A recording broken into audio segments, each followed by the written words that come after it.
Happy Thursday, everybody. Welcome to another episode of China Update, where we discuss leading political, economic, and geostrategic analysis on the world's number 2 economy. My name is Tony. We have a big episode today. It's going to be very focused on United States-China relations and developments. Just one quick piece of housekeeping, however. This weekend I will be in Auckland. This is a final call for anyone near Auckland, New Zealand who would like to come to a subscriber meetup. Please send me an email. The email address is in the description below, and I will send you the details. I hope to see you in Auckland on Saturday. Now, with that said, let's jump in.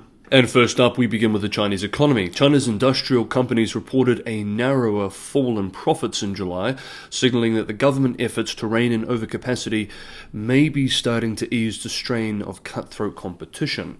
Profits fell 1.5% year-on-year last month, the least since declines began in May, according to official data released Wednesday by the National Bureau of Statistics yesterday. This is official data, so we certainly take it with a grain of salt, but the fact that profits are still falling is not good news. The first 7 months of the year, earnings contracted 1.7%, slightly better than the 1.8% fall in the first half.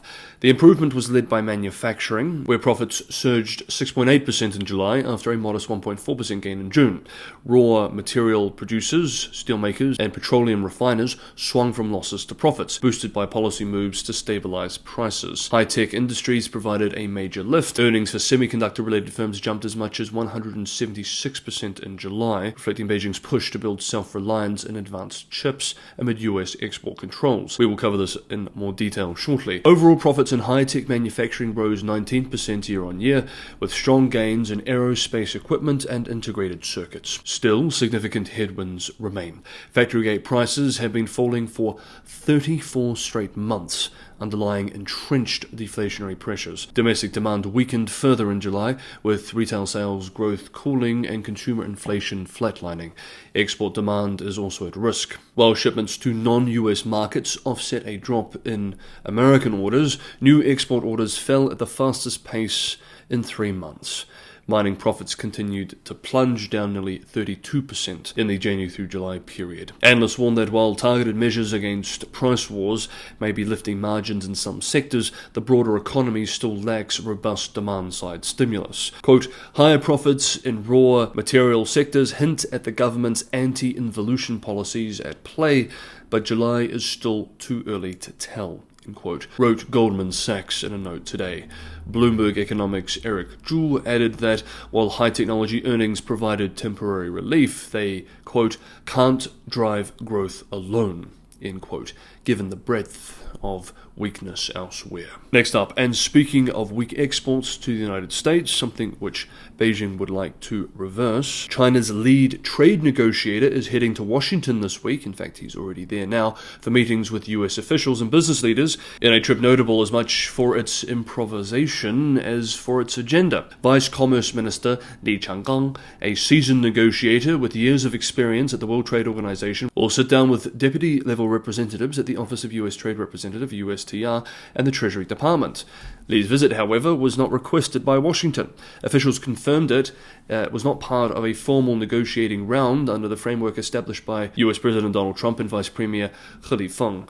Instead, Lee is effectively inviting himself, fitting the trip into a broader swing through Mexico and Canada. This marks at least the second time Lee has shown up in Washington without a formal invitation, perhaps showing Beijing's desire to keep channels open even in strained circumstances. Discussions are expected to touch on agricultural purchases, particularly soybeans, though Beijing is unlikely to commit to major buys without progress on tariffs. China continues to push for the removal of the 20% US levies linked to the fentanyl trade, but US officials say Beijing has yet to provide credible proposals to curb the flow of precursor chemicals fueling America's opioid crisis. Lee is also expected to press for easing of restrictions on technology exports to China, though no meetings with the Commerce Department, the agency responsible for export controls, are currently planned. The timing of the visit is awkward. Just days earlier, Chinese ambassador Xie Feng lambasted US protectionism in a speech to soybean industry representatives, accusing Washington of, quote, political manipulation, end quote, over moves to restrict foreign farmland purchases. His remarks echoed growing frustrations in Beijing over Trump's trade and national security policies. For his part, Trump has been characteristically blunt. Speaking on Monday of this week, he claimed the United States had overwhelming leverage over China, citing restrictions on airplane parts and Boeing jets. Quote, "We have much bigger and better cards than they do," end quote, he said, adding, quote, "If I played those cards, that would destroy China," end quote. Whether Lee's unscheduled stop in Washington produces substantive progress remains doubtful, but his arrival suggests that, despite rising rhetoric, both sides are still probing for space to maneuver in the world's most consequential trade relationship. Next up, China's semiconductor industry is preparing for a dramatic ramp-up in artificial intelligence chip production, with plans to triple output next year as Beijing races Washington for technological leadership in AI. According to people familiar with the matter, speaking to UK-based Financial Times in a report published today, 3 fabrication plants dedicated to producing Huawei's AI processors are scheduled to begin operations between late 2025 and 2026. Once fully operational, their combined capacity could surpass that of Semiconductor Manufacturing International Corporation, SMIC, China's leading foundry. Although the ownership of these new fabs remains opaque, they are reportedly designed to serve Huawei. The company itself has denied launching fabs of its own. Huawei is currently SMIC's largest customer for its 7-nanometer lines, the most advanced process technology mass-produced in China. SMIC, meanwhile, is set to double its capacity next year. The expansion could free up supply for smaller domestic chip makers such as Cambricon, Biren, and Meta X, companies eager to fill the demand left by US export restrictions that have sharply limited NVIDIA's access to the China market. Much of the industry's momentum centers on DeepSeek, a leading Chinese AI startup whose preferred FP8 data format has become a rallying standard for local chip makers. Huawei's 910D processor and Cambricon's 690 are among the products designed to meet DeepSeek's requirements. Smaller players are also racing to adopt their chips, hoping to exploit FP8's ability to boost efficiency at the expense of precision, an advantage that could help Chinese AI models compete even with older generation hardware. The alignment between hardware and software developers is being reinforced by Beijing's political and financial backing. The State Council this week urged greater AI adoption across industries, while Cambricon won approval to raise $600 million. Several other chip makers, including Biren and Meta X, are preparing IPOs after raising a combined $3 billion in pre-listing rounds. China is also moving into memory, where Changxin Memory Technologies, CXMT, is testing HBM3 products, just one generation behind the most advanced memory used by NVIDIA. If successful, these efforts could anchor a broader ecosystem that mirrors NVIDIA's collaborative advantage in the West.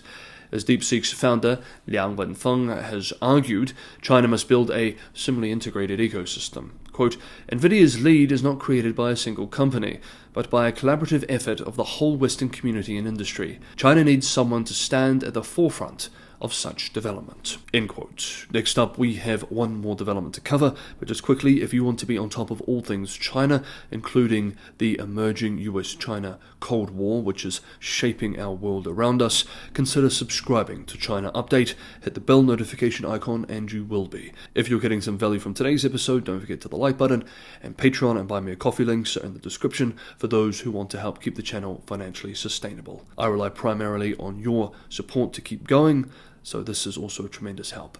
Thank you so much. And finally for today, US President Donald Trump has made a dramatic pivot on Chinese student visas, declaring that his administration wants to see up to 600,000 students from the People's Republic of China studying at American universities, more than double the current number. The remarks delivered during a White House cabinet meeting on Tuesday expand on comments made a day earlier while hosting South Korea's president, a visit we discussed on my other channel, Market Update.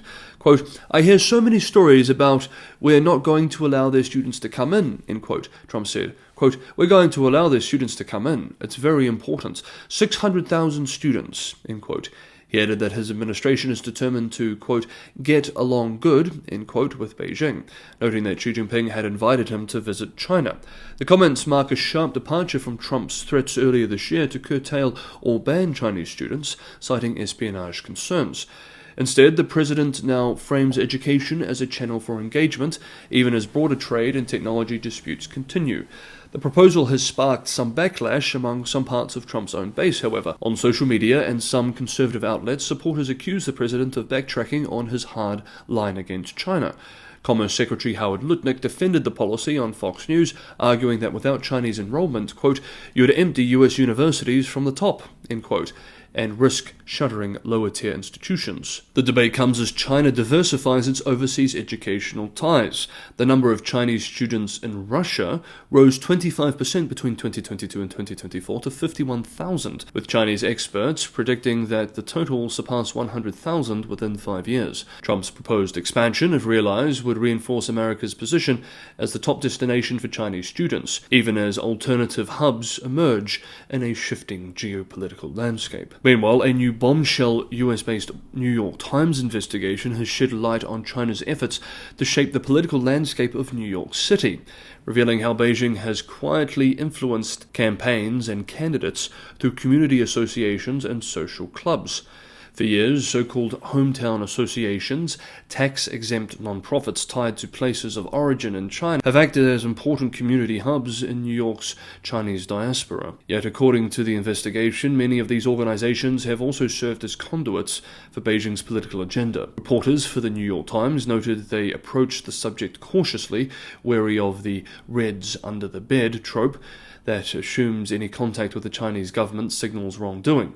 Still, they concluded that despite this, quote, the deeper we dug, the more evidence we found, end quote, of systematic political interference that disadvantaged candidates critical of Beijing while elevating those more aligned with the Communist Party's views. Concrete cases illustrate the trend. The groups helped unseat a state senator after she attended a banquet with Taiwan's president and undermined a congressional candidate who had publicly challenged Beijing. A city council candidate who voiced support for Hong Kong's pro-democracy protests was condemned on Chinese-language social media if it's traced back to these same associations. The FBI has already pursued several cases. In 2023, federal agents arrested leaders of the America Changle Association for running an illegal Chinese police station out of their clubhouse. Separately, prosecutors charged a former aide to the New York governor with conspiring with Chinese associations, alleging their political activities, quote, were supervised, directed, and controlled, end quote, by PRC officials. The Times investigation identified 53 such groups, including at least 19 registered charities that appear to have violated federal tax law by endorsing candidates or hosting fundraisers, despite explicitly denying political activity on IRS filings. These actions not only raise legal concerns, but also highlight vulnerabilities in the United States non-profit system that foreign governments can exploit. The revelations fit into a broader pattern of questionable campaign practices in New York policies. Just last year, journalists documented supporters of Mayor Eric Adams distributing red envelopes filled with cash at campaign events, echoing tactics common in Chinese political culture. While the FBI continues to probe the scale of Beijing's interference, the New York Times report once again shows the delicate challenge of distinguishing legitimate cultural and civic engagement from foreign interference. A challenge only set to get harder as the US-China Cold War deepens. Okay, that is today's episode of China Update. Thank you so much everybody for watching. Have a good Thursday. Enjoy the rest of your work week, and I will see you for this week's final episode on Saturday.